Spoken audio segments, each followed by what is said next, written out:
Today we're making a video called How Screwed Am I on my 2018 Z-FORCE 1000.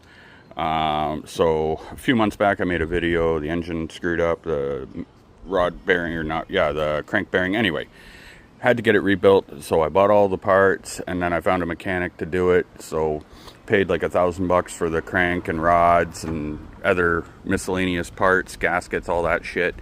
Then paid the guy $1,200 to rebuild the engine that was already apart because the dealer tore it apart.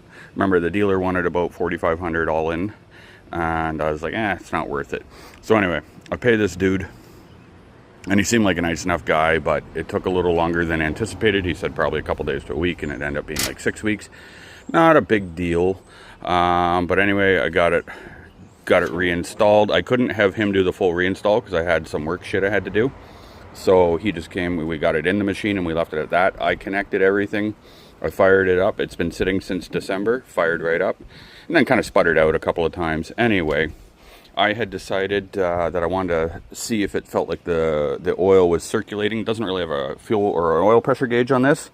So I decided to pull the dipstick. I just wanted to see, I don't know if there's any sign of oil being sloshed around on the dipstick, if it was going to be high. So when I pull the dipstick out, you get, watch this, it's just like water.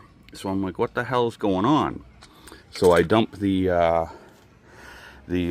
oil and it's all full of water. And I also had noticed a little leak up top here, some antifreeze dripping down. So I'm like, what the hell? Anyway, I'll show you over here what's happening. I don't think you guys are going to see it very well, but right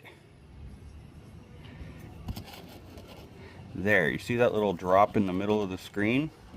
That seam has antifreeze dripping out. And so I thought it was the water pump. So I went and I replaced the water pump and oil seal and all that. But I think what's really going on is the crank halves, or the case halves rather, are not, something's not right. So I thought I could pull off the head and then try to, once the head was off, try to torque down the bolts for the halves, but I'm not really sure.